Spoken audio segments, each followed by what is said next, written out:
podívej se na nás. Otroci. Stejně je to úplně jiný pocit, když víš, že z toho může být dítě, viď? Já ji splním, co jí na očích vidím. Třeba si stoly, No právě. tak je utři znova. Ta musí o tebe bojovat, ta musí o tebe usilovat. Chce vedle sebe chlapa. Ne nějakýho domestikovaného ňoumu.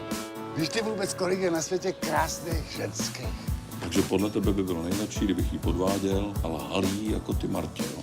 No zkusit bys to mohl. Ty bys toho nebyl ani schopnej. No nebyl, no.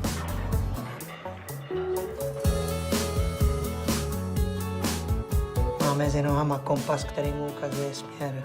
Nemůže za to. Co chceš od chlapů, viď? Ale kdybychom občas neudělali něco, co se nesmí, tak si v životě neužijeme žádnou srandu.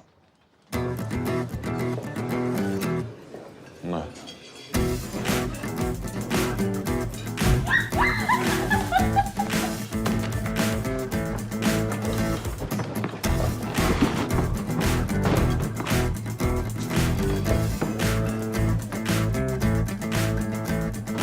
Mám to pod kontrolou.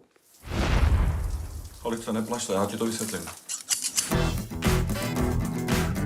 Nemáš pozornějšího chlapa, než když má máslo na hlavě. Ještě dojdu s košem. Na ženský se musí přísně. Chytře.